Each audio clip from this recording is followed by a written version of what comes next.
And actually now we have the first federal definition of environmental justice for the federal government, which again is not maybe a big deal to most folks, but it is a huge deal because we know that if you have several definitions and folks are doing different things, that if you don't have some constant or some standard operating procedure that people are working off of, in this case, our agencies, then their definitions and the outcomes and outputs can be all over the place.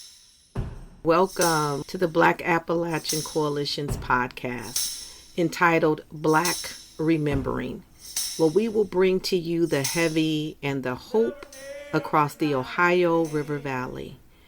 We want to remember who we are, where we've come from. We want to speak to the oral history of what we've done, what we've achieved. We want to speak to the ills that we have experienced, while also finding solutions to those problems, those issues. We want to deal with the narrative that has kept us deeply rooted in despair. Now we want to punch through that narrative and stand up and say, we are remembering our Black past, and we are rooted, and we are here to stay. Welcome to Black Remembering. We hope that you find your place, your space, and your voice in this podcast. Good afternoon, everyone, and welcome to today's Lunch and Learn, hosted by the BLAC Appalachian Coalition. I am Bishop Marcia Dinkins, and it's a privilege to have you all here today for today's essential conversation on environmental justice and building a clean energy economy. We're bringing together community voices and thought leaders to explore how we can collectively work toward a sustainable future that centers equity and justice for Black communities in Appalachia. Today's event is made possible through the collaboration and support of both the Ohio River Valley Institute and Main Street. We are incredibly grateful for their partnership in advancing these critical conversations and for their shared commitment to environmental justice, economic equity, and sustainable development for all our communities. We know that Black and marginalized communities have disproportionately suffered the impacts of environmental justice, from poor air and water quality to climate change. But today's discussion isn't just about the challenges, it's about the powerful opportunities that lie ahead as we advocate for environmental justice and build a clean economy, energy economy that works for all. I want to take a moment to say thank you to each of you for all that you do. You are truly the change agents, the game changers, and the instruments of change in this fight for justice and equity, not just for some, but for all. I remind you that a change is going to come because of your unwavering commitment, your vision, and your leadership in this critical work. We are honored to have three remarkable speakers with us today, each of whom brings a unique and vital perspective to this issue. Our first guest is Dr. Jalonne White-Newsome, Federal Chief Environmental Justice Officer in the White House Office of Environmental Justice. Dr. White-Newsome has been a national leader in climate resilience and public health, and her work focuses on integrating equity into climate policy and developing community-driven solutions. Our guest who will join us later will be Sonia Kikeri, who is the National Director of Policy and Civic Engagement for the Emerald Cities Collaborative, where she advocates for clean energy development and ensures communities are empowered to thrive in the green economy without being left behind. Last but not least, we have Dr. Patricia DeMarco, an environmental advocate and author whose decades of work in energy policy and sustainability have championed a clean energy future that preserves both the environment and the health of our communities.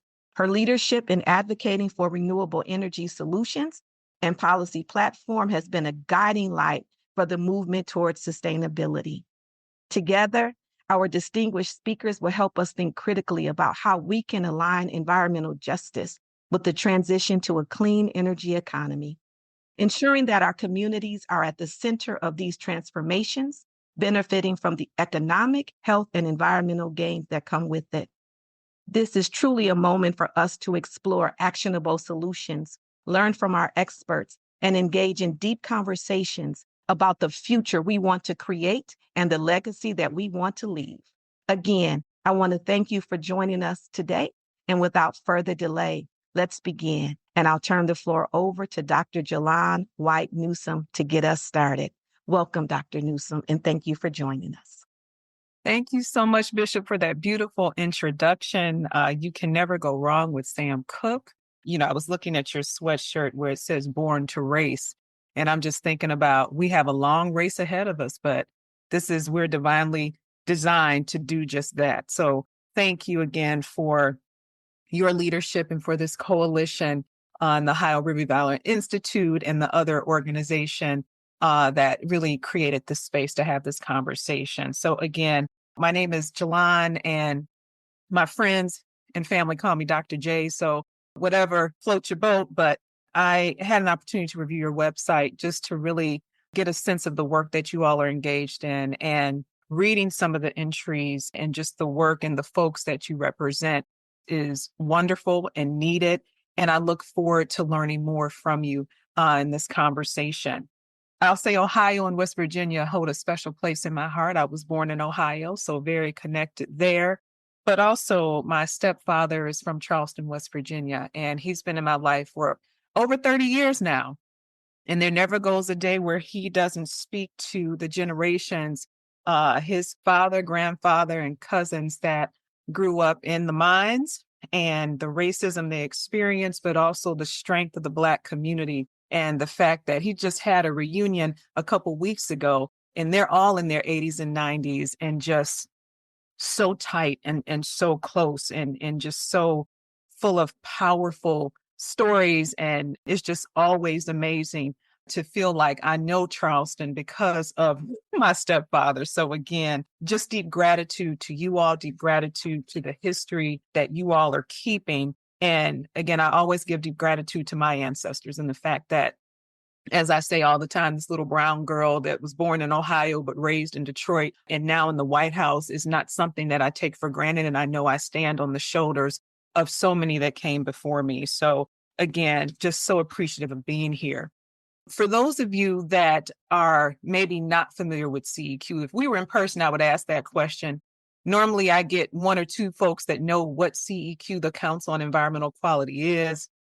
Maybe I'm talking to a savvy group here, but I never assume people know. The Council on Environmental Quality is part of the Executive Office of the President. We basically help deliver the president's agenda. So President Biden says, this is what I want to do from an environmental standpoint, and we help him do that, working alongside our federal agency partners.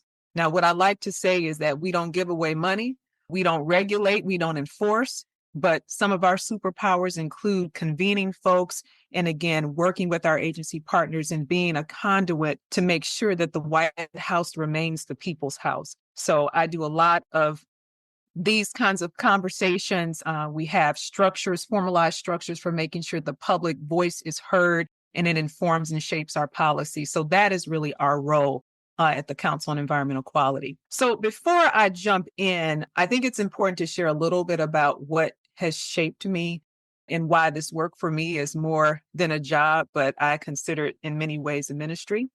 I grew up in a family of public servants. It was ingrained in me early that you're put on this earth to serve more than yourself. And that's what I've tried to do over my career.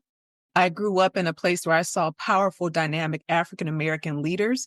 My home church is the church of the late, great Aretha Franklin, where her father was Reverend C.L. Franklin, very much a part of the civil rights movement. And so I grew up just watching folks speak up and speak out about injustice and all sorts of things. And so that is kind of where I come from, and a mom and a grandmother that literally took care of the community. We had people always staying in our house for whatever reason. And so that kind of upbringing, coupled with my nerdiness, my love for science and technology and engineering, really drove me to start asking some questions very early on. I had an internship in high school at a big chemical company, which I will not name, but basically that chemical company was engaged in some things that were questionable. And as a budding chemical engineer, I wanted to know what were the policies and practices that you were putting in place to protect the surrounding community. The fact that you were making chemicals that were being transported through these railways that went through Black and brown and low income communities. And oftentimes, most of the derailments or upsets happen in those communities. And to me, that was not a coincidence. That was just in Michigan, but it was happening everywhere. And so really having that exposure to the chemical industry and the industry is, broadly, really drove me to start asking those questions.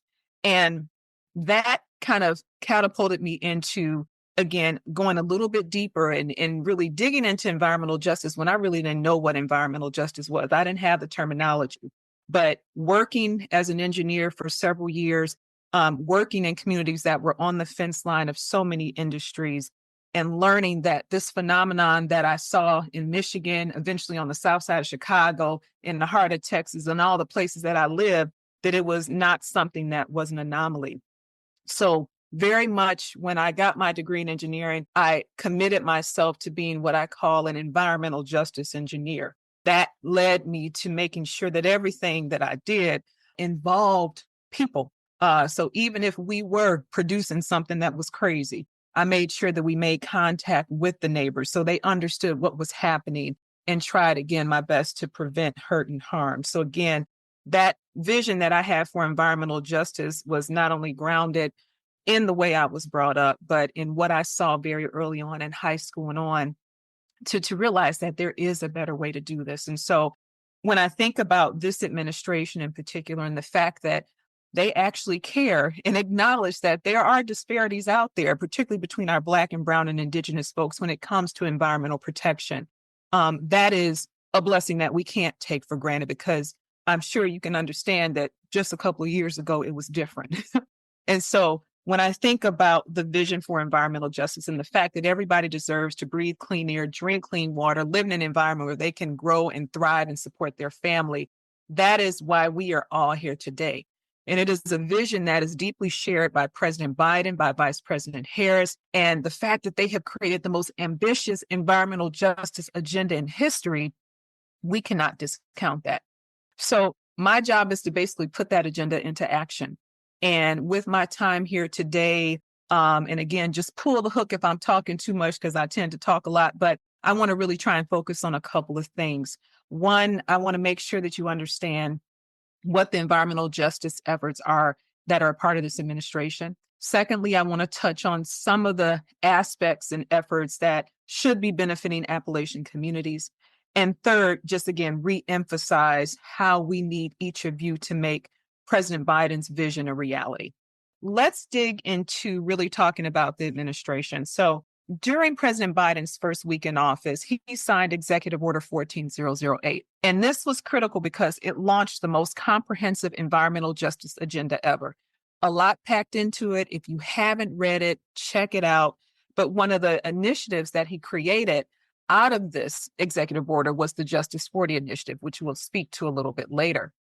Now, that was the first executive order he signed his first week in office. But just last year, President Biden signed, after 30 years of the first environmental justice executive order, another one focused on revitalizing our nation's commitment to environmental justice for all. Again, a lot of folks are like, EOs, executive orders, no big deal. They are a big deal, because what this one in particular does that the president signed last year is basically says that environmental justice is not an option for any of your federal agencies. So I don't care if you're the Department of Energy, Department of Interior, or Small Business Association, you have to have your mission and your work aligned to make sure that it is upholding and advancing environmental justice. It also puts some other things in place that our agencies have to develop strategic plans. They have to develop measures of accountability on how they're progressing on environmental justice.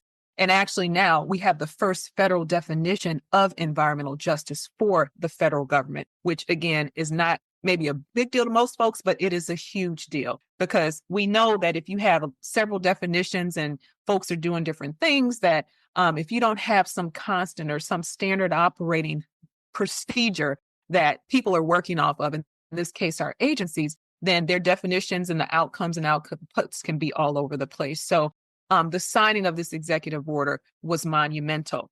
When I think about the initiative, the Justice 40 initiative, which hopefully most of you are aware of, really the goal is to make sure that 40% of the overall benefits of the billions of dollars that this administration is putting out through grants, through technical assistance, et cetera. The goal is that these benefits get to what we call disadvantaged communities, which are those communities that have been overburdened by pollution and disinvested in. And particularly in the areas of clean energy, climate, affordable housing, sustainable water development, et cetera. A lot of these investments are from President Biden's Invest in America agenda, which is where Justice 40 is. And it is literally about $613 billion out there that are primed for Justice 40 programs. So again, part of the beauty of this is that for the first time in a long time, and if you talk to, some environmental justice advocates, there's money dedicated to environmental justice, which has never been there. And so now the goal is, again, how do we get that money to the communities and folks that need it the most? And the other thing that I always like to emphasize is the money is important, but it's not just about the money. The things that are undergirding the Justice 40 initiative is the fact that agencies are doing things in ways that they have never done it before. They are actually thinking about, well, boy, if this is my population that I need to meet where they are, how do I actually change my notice of funding opportunities or the way that I engage or the way that we have, our briefings on how folks can take advantage of these grants? Agencies are changing the way they operate as a part of the Justice 40 initiative so we can actually try and meet that goal and be realistic. Because again, in one of my many former lives, I was a grant seeker. I worked for a community-based organization. A lot of my work was writing grants. And sometimes it takes 25 degrees and letters behind your name to figure out how the system even works. And so we know that that is a barrier, particularly for low capacity organizations. And so how do we make sure that those barriers aren't the things that prevent us from reaching the president's vision? So the Justice 40 initiative is more than money. It's about changing the culture, but also trying to remove those barriers that we know historically have just kept folks that need the resources away from it. And so this is a QR code. And if you're able to get it, fantastic. We also have it online, but it just shows the list of programs, over 500 programs that are Justice 40 programs. And the hope is that there might be some things that you are working on from an organizational perspective that, again, you want to reach out to this agency because they have this program. So I encourage you to do that so you can, again, take advantage of what this administration is offering. Now, the question that, again, we always get is, how do agencies know where to focus or where those disadvantaged communities are? Well, the president told us to make a tool to do that. The Climate and Economic Justice Screening Tool, better known as the CJS, is a mapping tool. It's online. Google it. The beauty of this is that it shows communities by census tracts, and they are either characterized as disadvantaged or not. And all of our agencies, every federal agency has to use this tool to help them meet the directive of the Justice 40 initiative. So there is no longer this excuse that you don't know where communities with environmental justice concerns are because you have a tool to help with that. So I encourage you again to make sure you know that this tool exists, use it, encourage your state agencies and your local agencies to use it. The data, again, is quality controlled and quality approved. So please make sure that you're aware of this tool. Now, the other piece around environmental justice is huge accountability. So one of the things that the president wanted to make sure is that we had some type of tool that really upped the level of transparency about what we were or what we were not doing as a federal government in terms of progressing on environmental justice. What I will say is that our environmental justice scorecard is that tool. It is not us making this effort to grade agencies or compare them. So it's not a scorecard, but it's actually a way to show progress.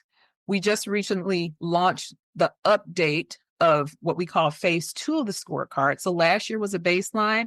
This year or this summer, a couple months ago, we released phase 2 of the EJ scorecard.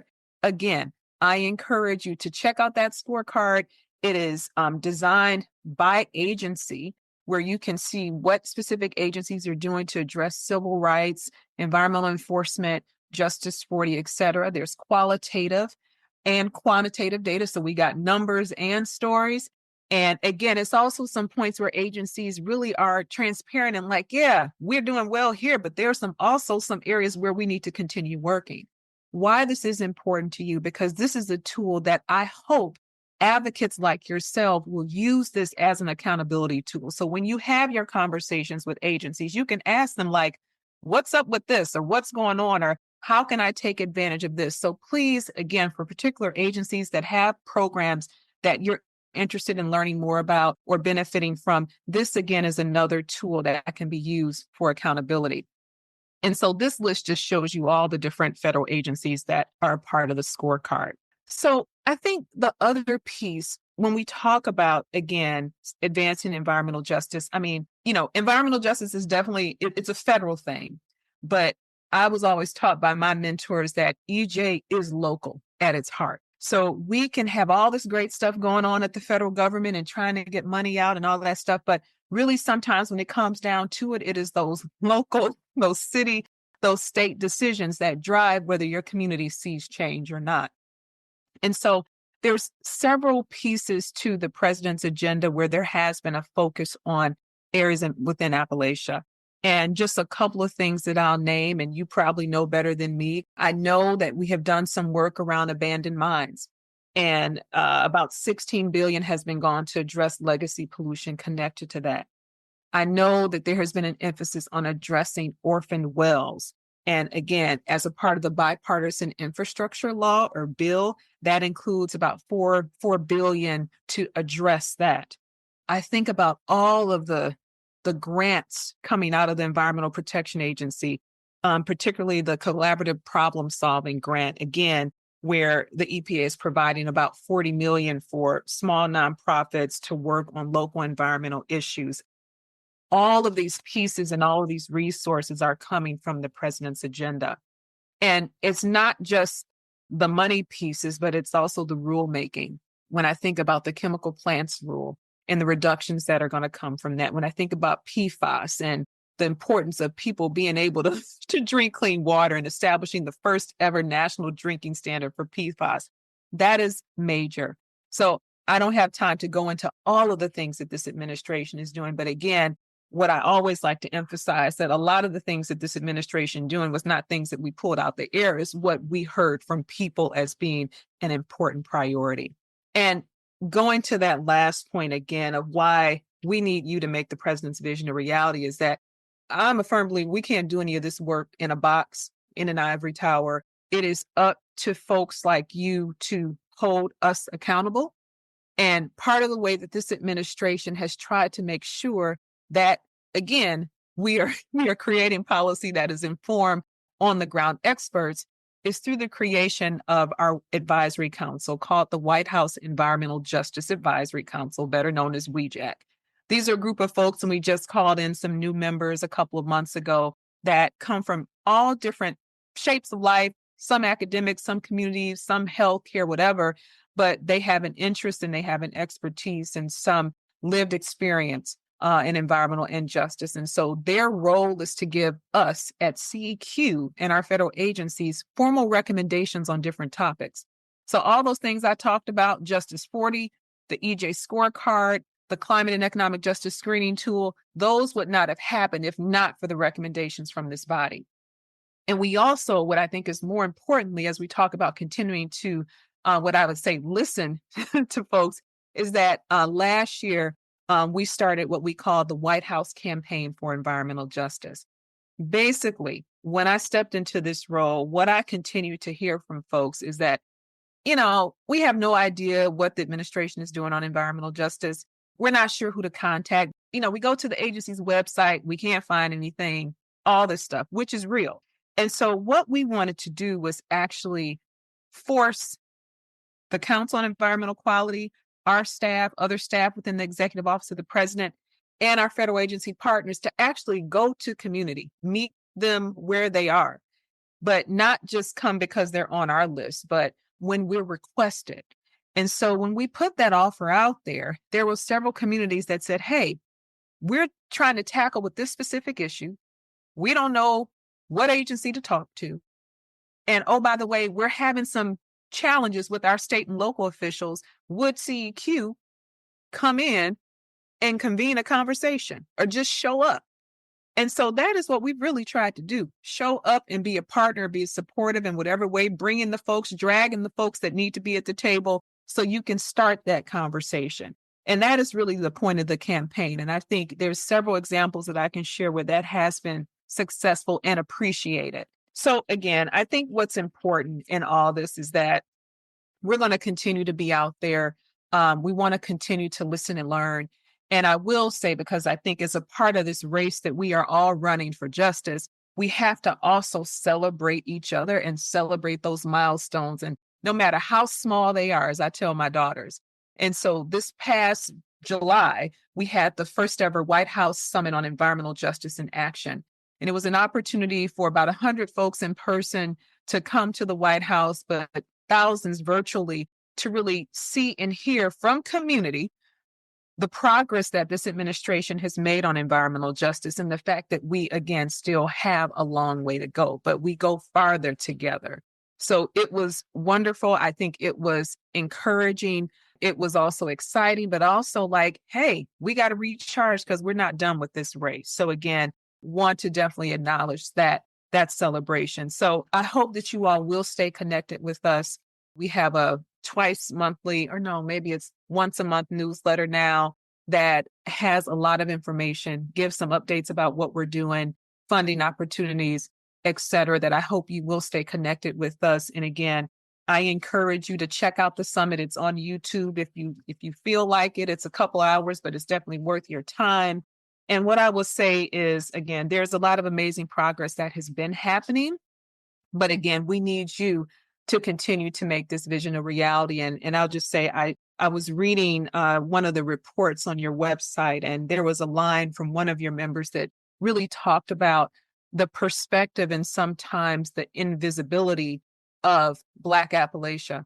And I just want to say, I hear you, because I feel like our role and my goal is to make sure that nobody feels invisible and that all voices are important, all stories are solid. And I want to make sure that you understand that, I take seriously when I say the White House should be the people's house. So again, appreciate your time. I want to make sure that there is time for our other wonderful speakers. And again, looking forward to the conversation.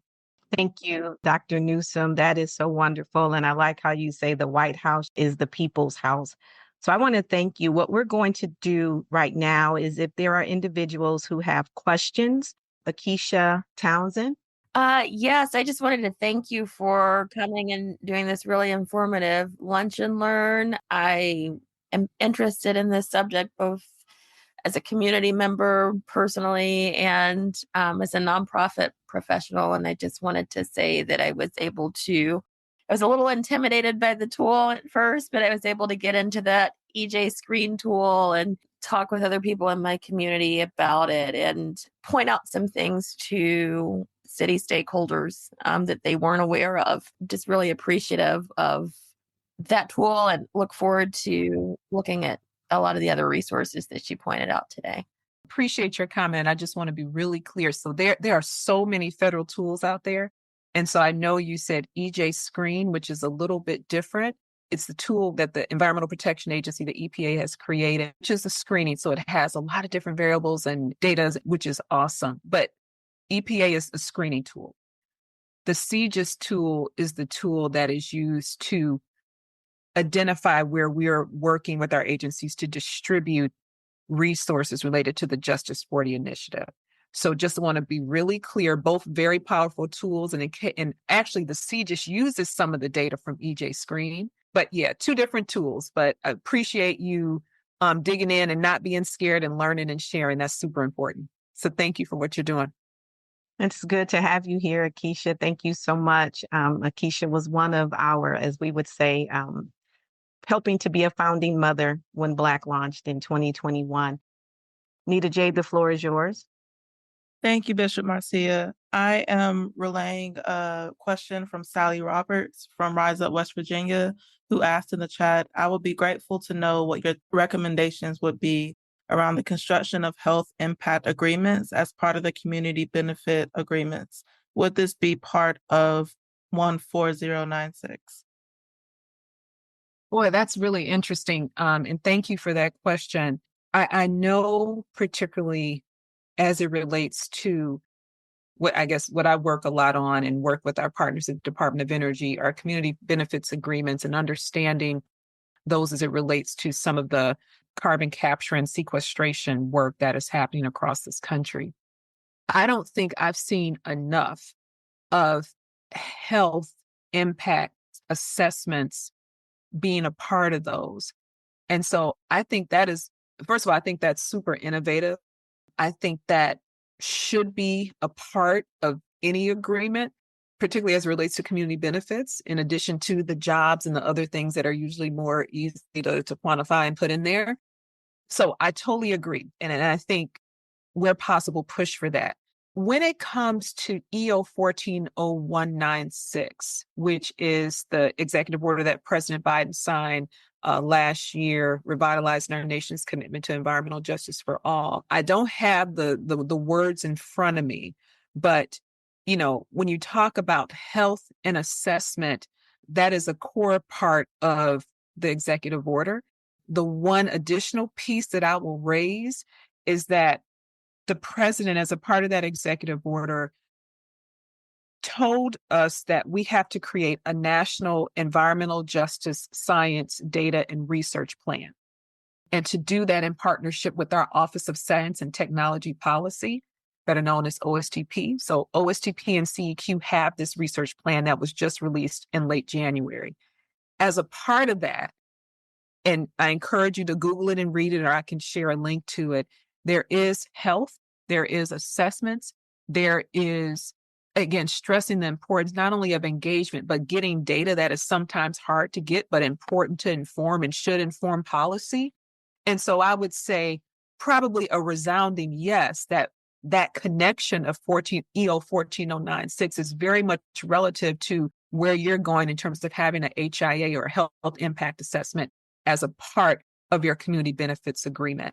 And then just making sure that, there's a difference between a community benefits plan and agreement, just realizing that difference and making sure one is enforceable and one isn't. So making sure that that's solid and that everybody is actually a part of creating that agreement.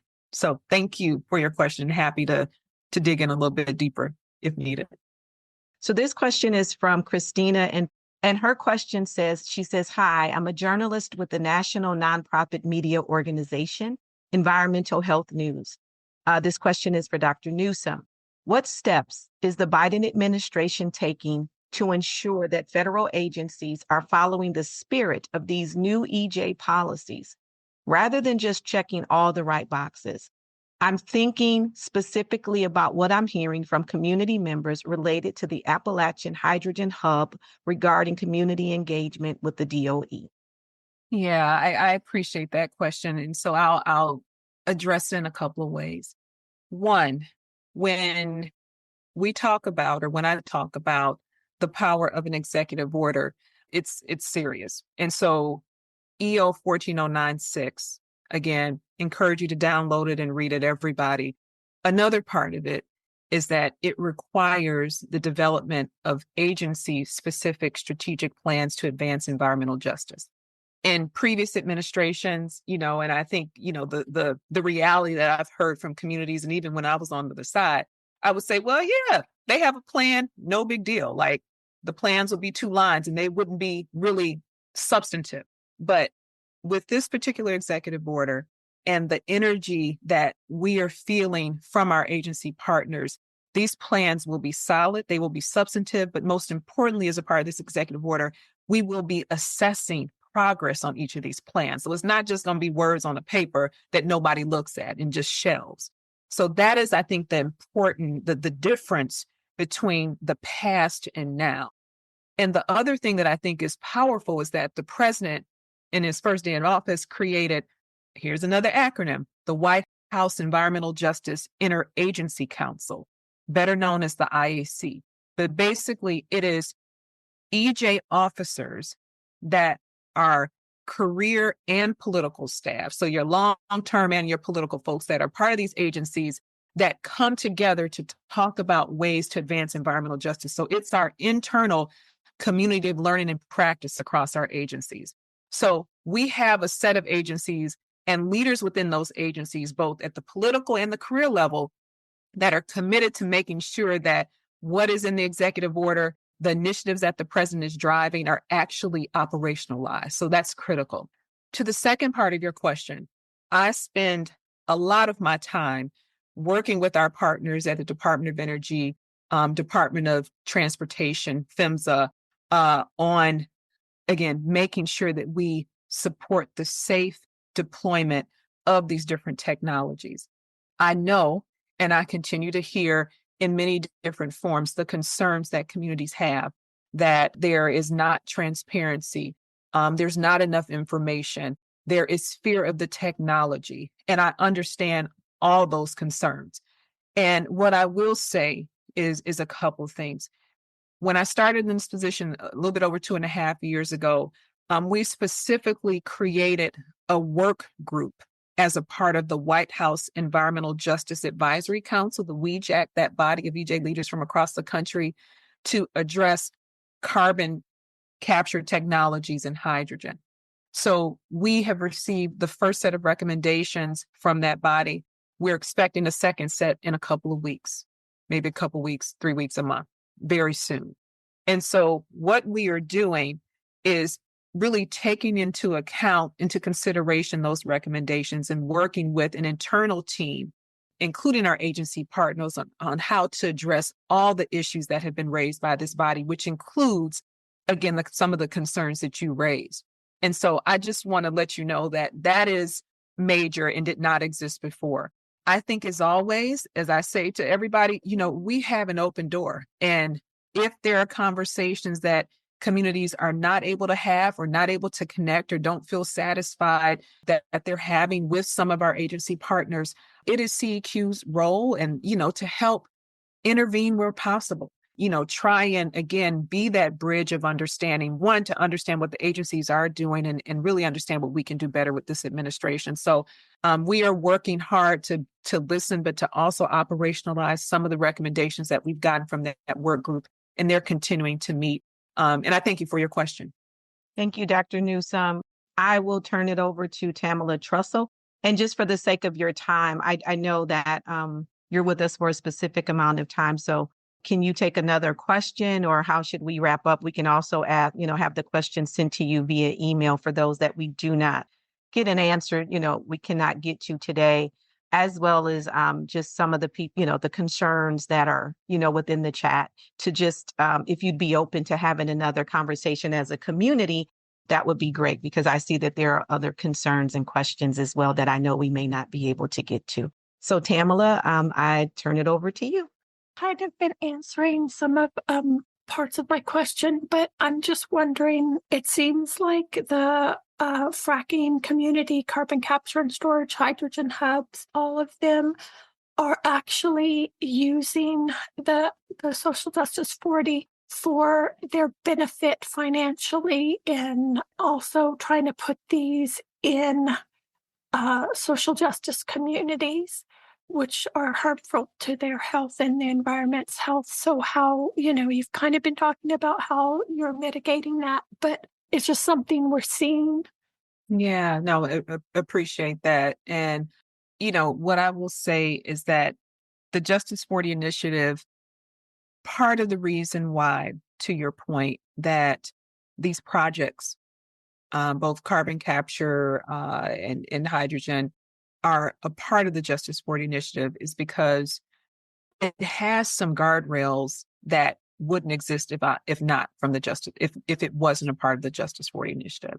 So the fact that it is a part of Justice 40, it heightens the awareness that, again, we have to have, at least for DOE funded projects, because there are some projects that are funded by private, but that we have to have community benefits agreements, that we, meaning our partners at DOE, are going to be engaged in a different way. And again, I know there's mixed feelings about the outreach and the that is happening in some areas, and I understand that. There is a sense that there are benefits that are coming to these communities. And again, acknowledging that some of these areas are already dealing with their a level of impacts that are negative. I definitely understand your point, and I understand the reality that people are feeling. And really, Justice 40, as much as it's a vehicle, again, for the deployment of funds, is also the vehicle for our agencies to think differently about how they operate. And because, and I'd like to make this clear, we were directed by Congress to have this money, that money that is apportioned for carbon capture. So we really didn't have a choice. And a lot of, folks, again, that's not an excuse, it's a reason. So when you are given something where you don't have a lot of flexibility, our approach is, what is the way, and this is just Jalonne's words, what is the way that we can make this the best and safest deployment possible with people that, again, from both CEQ's perspective and again, our agency partners at DOE, DOT, et cetera, that understand the values and concerns of community in a way that if it wasn't a part of the Justice 40 initiative, if we didn't have this administration, it would be even less of what you're seeing now. And I'm the first person to say that nothing is perfect. And I wish I had magic where I could snap my fingers and all of the environmental injustices across this country could be gone and we could do, but that's not the case. So we're trying to work within the constraints that we have in the best way possible. But again, I am always open to hearing from anybody about what's not working and how we can be a partner to make it work better. So I appreciate your comment. Thank you, Dr. Newsome. Melanie, and we'll make Melanie the last question because we do have 2 additional speakers that we want to get to. And Bishop, I'll just say, I don't see any of the chat because we can't do any of the fancy things at the White House. So I don't know if folks are yelling at me, screaming at me or whatever, but feel free to share that chat with me. And I'd be happy to have another conversation at any time. So I just want to put that out there. But Melanie, please. Yes, I will do that, Dr. Newsome. I'll share the chat with you. And also, if you could put the document that you mentioned give us a link to that. We do send out a toolkit or, an information and resources post the Lunch and Learn so that we can make sure, folks have, the things that you are mentioning. I do know one of the questions that Melanie put in the chat was a meeting with Edith Abetta. Basically, what she was saying is that in Claritin, that, Justice 40, the community has concerns about how Justice 40 is or isn't working or being misused. And basically just having a conversation, post that with the community. And as stated, and the invitation is there, Dr. Newsome, if you would be willing, if we were able to put together a community meeting so that folks within Claritin or in Allegheny County can discuss EJ 40 and their concerns about it. And then I think there's this understanding of who is the EJ community, because of the fact that I know I've heard, and this is just in conversations, that some communities may not qualify for certain things under some of the things that the Biden administration is putting out, simply because of just how things are being looked at, not so much as by race, but by education, and that's one of the things that we were told, that, rather than folks looking at Black communities, that it's looking at the education in the communities, which may or may not posture them for specific resources. And Melanie, happy to figure out how we can create a conversation and organize that. But I want to be real clear. The Justice 40 initiative is about making sure that 40% of the overall benefits land in communities. There's really no one that is disqualified. So when we talk about benefits, and I think this is the thing, you could have a community that is on the tool that I talked about, the Climate and Economic Justice Screening tool. You could click on it and it might not come up as a disadvantaged community as defined by us.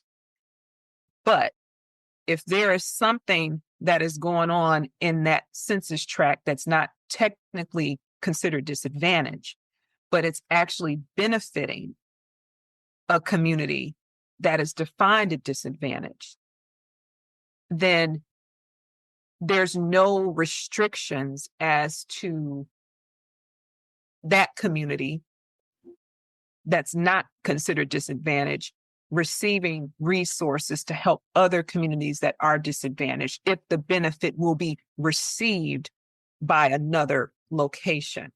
So I just want to be clear, no one is disqualified because, again, it's 40%.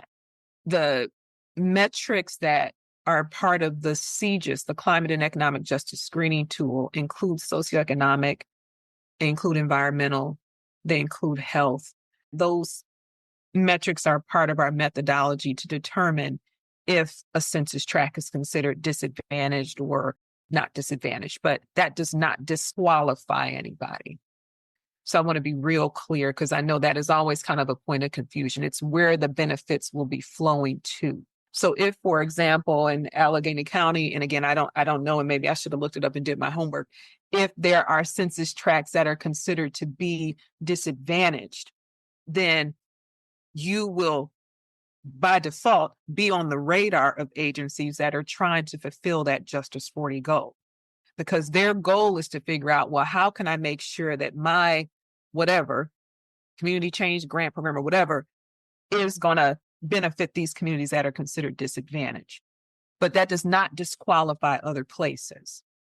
And what I also encourage folks to understand is that, as with any tool, the CJIS is good and we stand by it, but it's not perfect. And so as you see discrepancies or things that don't make sense, you're like, wait a minute, this community, they have $1 million homes here, but you're showing it as disadvantaged. I mean, the diversity of our country is immense.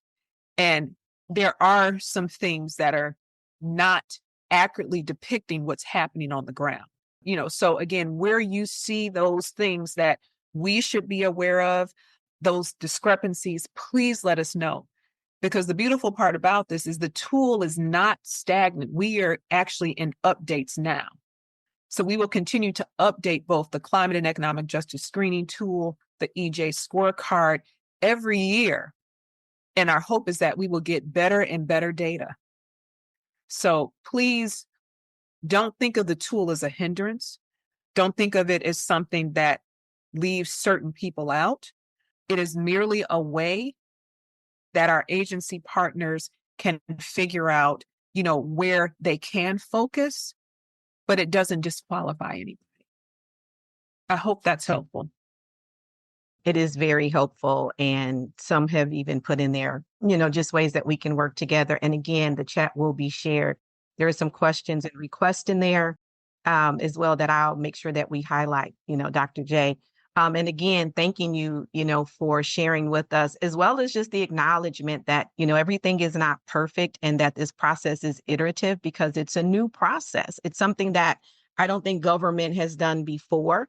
I also appreciate the fact that, you're putting out there that these are not excuses. These are reasons why some, things happen. And as with anything, there's time to it. And also, just the fact of knowing that it's not always the intent. And I think sometimes in the work we label things as the intent of other agencies of wanting to do certain things when in fact you're just carrying out, what your boss is saying. So, but just the fact that I know CEQ has reached out to BLAC and invited us into conversations, been part of conversations, and we would definitely like to continue that.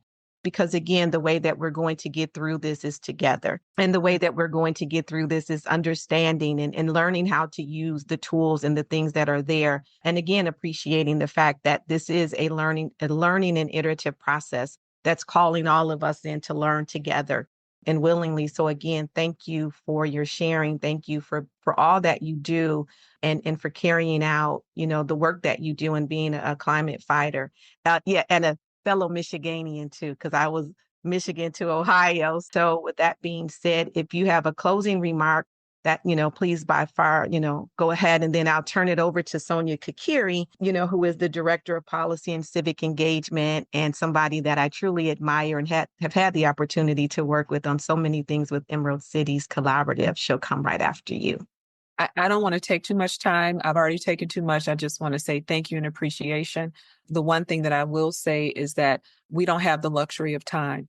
So if you have questions or concerns or things that you're trying to grind on, we got to make it happen over the next couple months. So we don't have time because we don't know what the future holds. And I said yesterday to some folks, there is this inherent fear of the future of what's to come. None of us can predict it. But my thing is, I'm not going to be scared, but be prepared. So that's what I'm telling you, be prepared. So I'll end with that. And again, thank you for sharing and participating with us in this Lunch and Learn. So it is my honor and my privilege to turn it over now to Sonia Kikeri. Hi, y'all. My name is Sonia.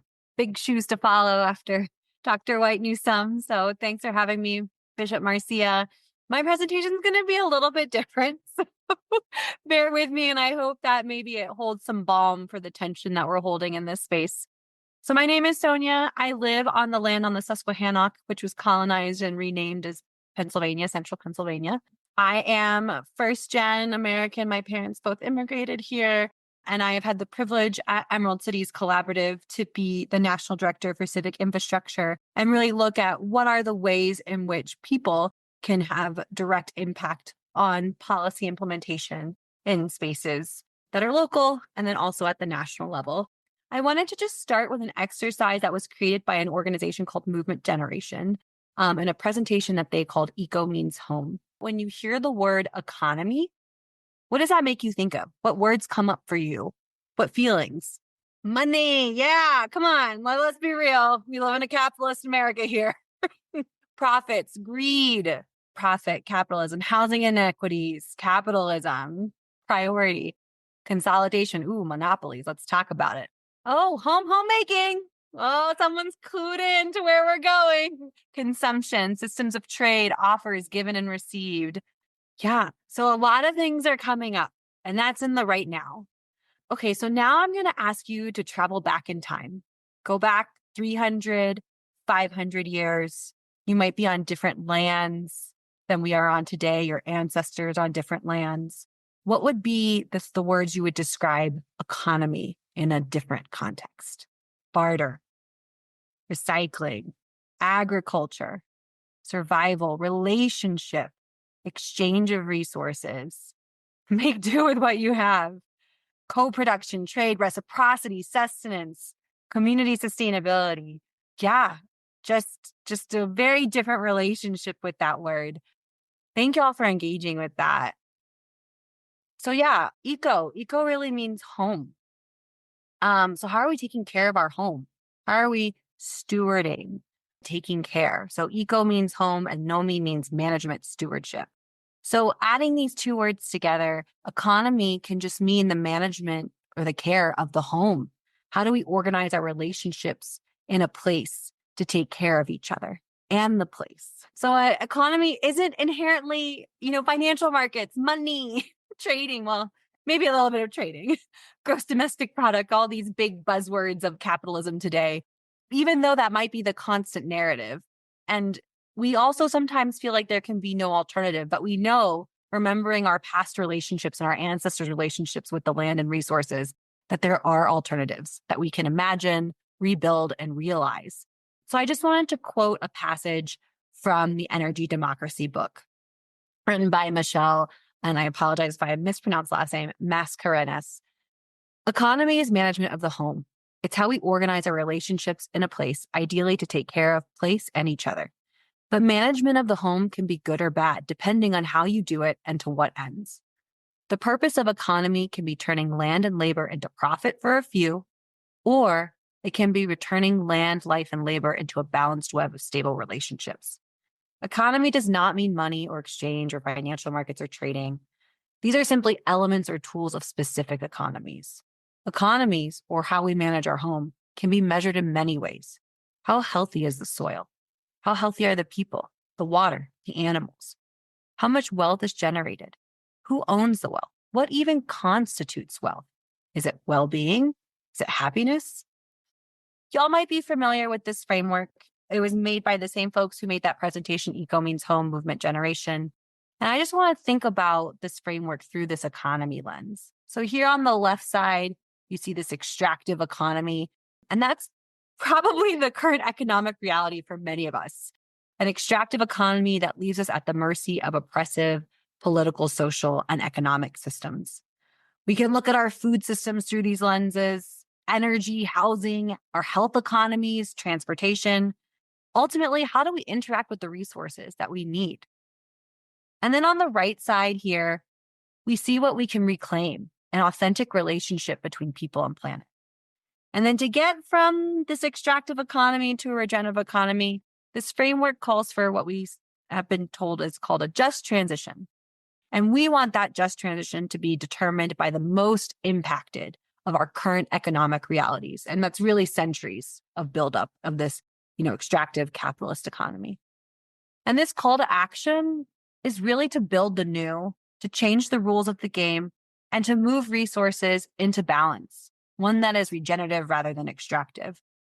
We do this first and foremost by building community and relationship with one another. And that's really where BLAC is rooted in, to reclaim our interconnectedness, which is in direct opposition to the current United States economic model that says everyone for themselves in competition. We're in a moment where we are remembering that our success, our wealth, our liberation is interdependent and dependent on our ability to be in community and build the commons in deep relationship and trust with the planet and the resources she offers. So as we strengthen our community and interconnectedness, we can more strongly practice things like democracy. We can diversify based on our knowledge of the lands, animals, and people. We can invest in local economies and ultimately shift the relationship and flow of resources and wealth. And I wanted to highlight one initiative that's really been focused on this, and it's called the Ubuntu Climate Initiative. The tagline for Ubuntu is reuniting people and planet. Ubuntu means I am because we are, because you are. And this initiative started by Denise Fairchild, who was also the inaugural CEO and president of Emerald Cities Collaborative, is really about this remembering of relationship and reclaiming to say that we know in our DNA how to be in symbiosis and in a true authentic economy with resources. It's really looking at this values transformation as a key part of the just transition to go from this individualistic, production-oriented, materialist approach to really remembering what does it mean to access resources, to thrive, to have wealth mean health, happiness, joy, relationship, and just think differently about how we value. And I know this is not maybe necessarily like, oh, Sonia, you're just talking in the air. What does all this mean? Ubuntu is actually really looking at this through a lens of policy, education, and arts and culture in the now. Really disruptive things and harmful things have happened in our lives and in our ancestors' lives. And most recently, we can think about big market shifts in 2009 and now because of COVID. We can think about COVID and how it's devastated our communities and how that's opened up change opportunities because the planet and the people said, no more, no more.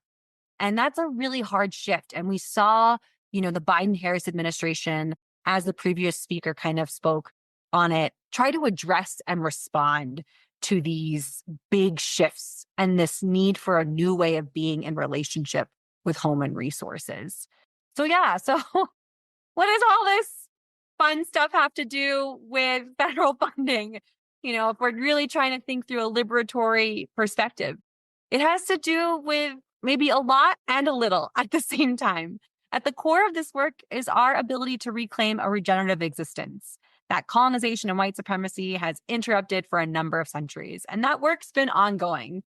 Many, many generations, we are building on that work. And so in theory, this maybe relies very little on the resources presented by the federal government. However, at the same time, and in great tension with that work towards liberation, we have to meet the material needs of the now. And this is really hard. This is my existential crisis every day, y'all, of how I know that these federal resources are the master's tools and therefore not going to get me free. And on the other hand, I need them to work for me in my communities because they have to help us now because we need help now because we're experiencing harm now.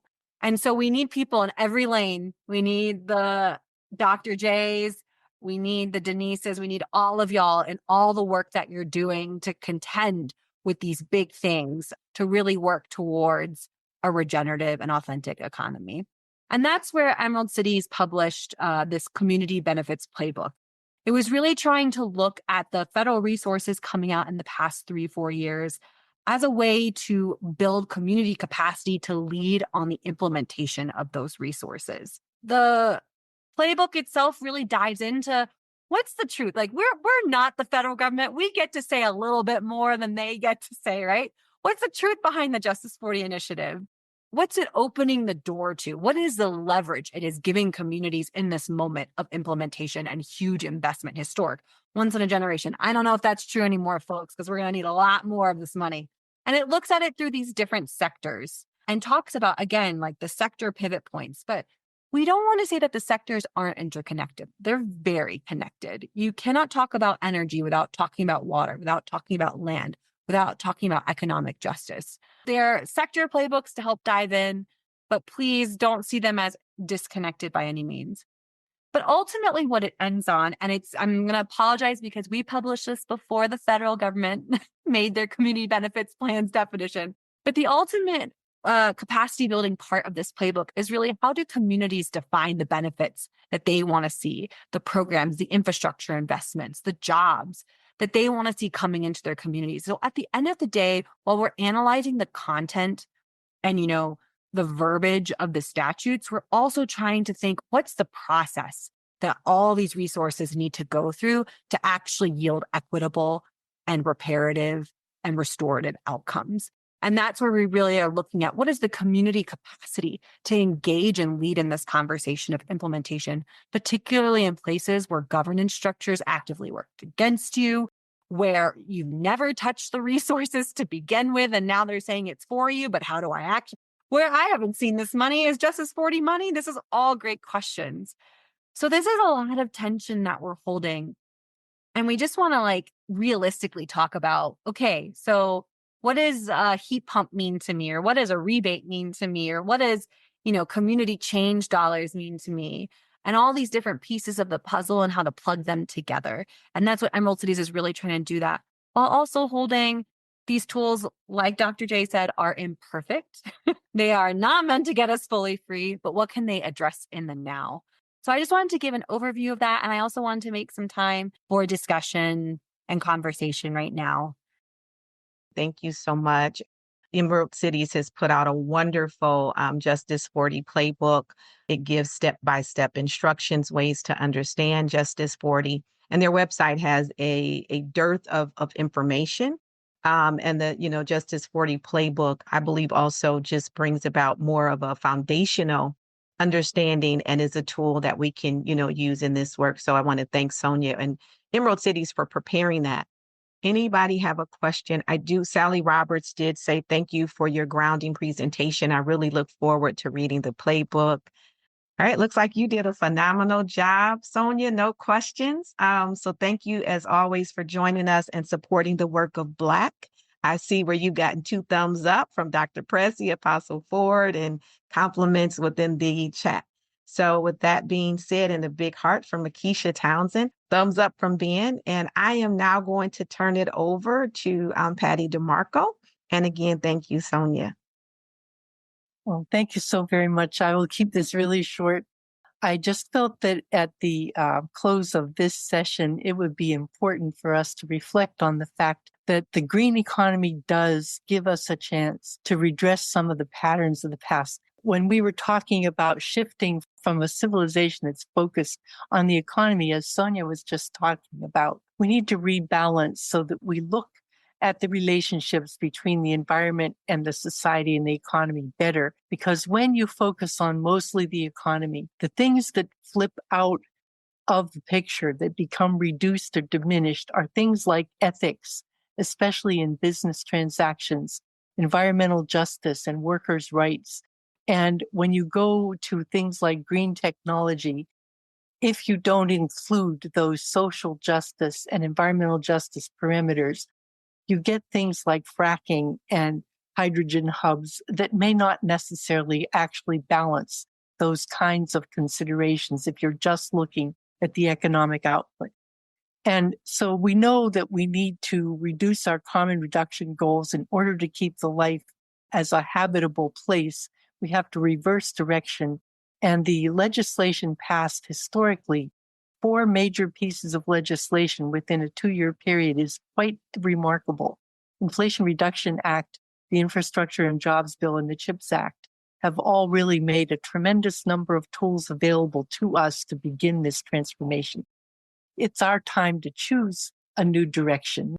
And we have to look at the fact that we are making decisions today, every day, that are going to affect the fate of the next generation. And that makes this whole approach to incorporating the new economy in a more just and equitable way a responsibility that we bear to not just ourselves, but to our children. And I think this is something that policymakers often lose sight of. They're so caught up with the day-to-day immediate implications, the immediate economic impact, the immediate political impact, that we forget that we are looking at the fate and the future of our children and our grandchildren. So we have to look at protecting benefits and pensions, meaningful retraining and upskilling of the workforce, and actually reinvesting in communities rather than simply putting money down the same funnels that they have always flowed before, and put that lens of environmental and social justice into the framework of our budget making and policy planning. So the AFL-CIO International Conference has said that we really need to have decent work and quality jobs and protect the environment at the same time. So we have a lot of myths that the clean economy doesn't really provide good jobs, that they're all lower caliber jobs than were true in the industrial past. But if you look at the average national payment for clean energy sectors, it's above the national average in most categories. And there are also a whole range of education requirements for the jobs in these fields so that you can look at having good jobs with meaningful production and also life supporting and just jobs. These are not things that need to be diminished in quality just because they're a new field or a new way of looking at. Many of these fields are not unionized at this time. And people say, oh, well, if it's not a union job, it isn't a good job. That isn't necessarily true. I also wanted to show you that Inflation Reduction Act money flowing has actually mostly gone to congressional districts that have low median incomes below the national average. That's this big orange 3/4 of the circle. So when Dr. Jalonne White-Newsome was talking about their intention to direct the funding as much as possible to communities of need, the data that has distributed money already indicates that that has been the case. And now, did every community get what they think they need right now? Probably not. But certainly the trend is in that direction. Also, compared to energy communities, communities that have the kind of facilities that we've been talking about in this petrochemical lunch and learn series, they have in fact received, this is the post-Inflation Reduction Act numbers, they have received a greater proportion of the funding than was true before the Inflation Reduction Act. And that's also true even for non-energy communities. There are more funds flowing than had been true before. So it is beginning to have an impact. And there also have been already 170,000 new jobs. They're looking at 1.5 million by 2030. And it has increased the disposable income, and 150,000 of those jobs have been in manufacturing. So what we're looking at here is an opportunity to not only address the climate challenges that we have by moving to a clean economy, but also to make some redress to the disparities that have occurred in the past. And it takes a while for these kinds of things to overcome the massive inertia. But with the deliberate effort, I think we can do that.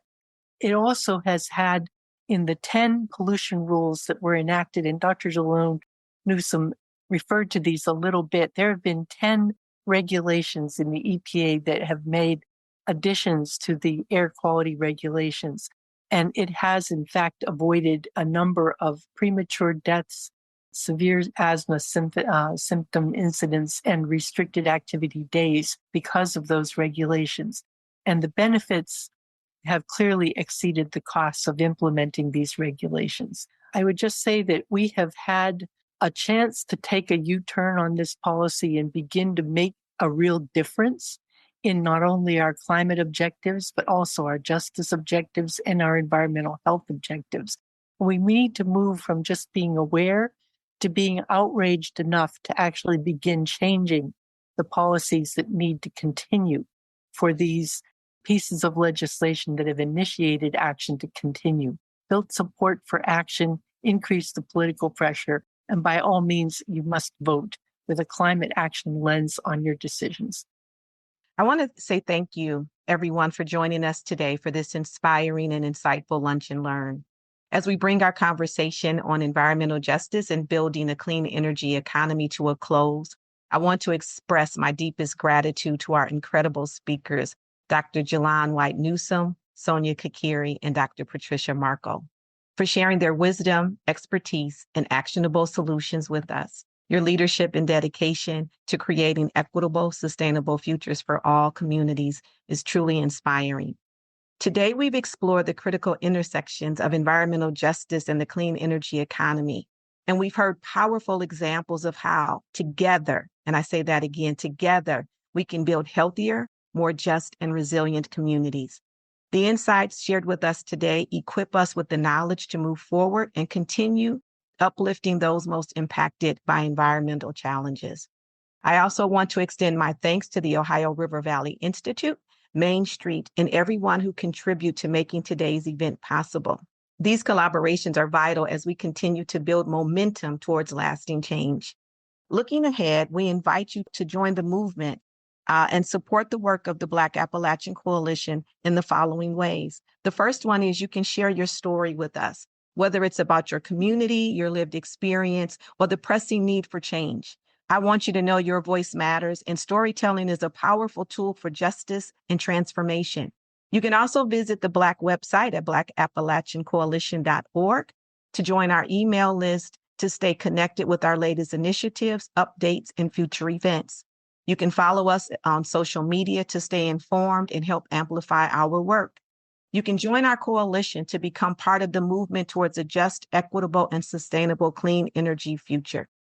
Additionally, you can be a part of BLAC by sharing your story on our BLAC Remembering podcast, where we highlight both the heavy and the hope.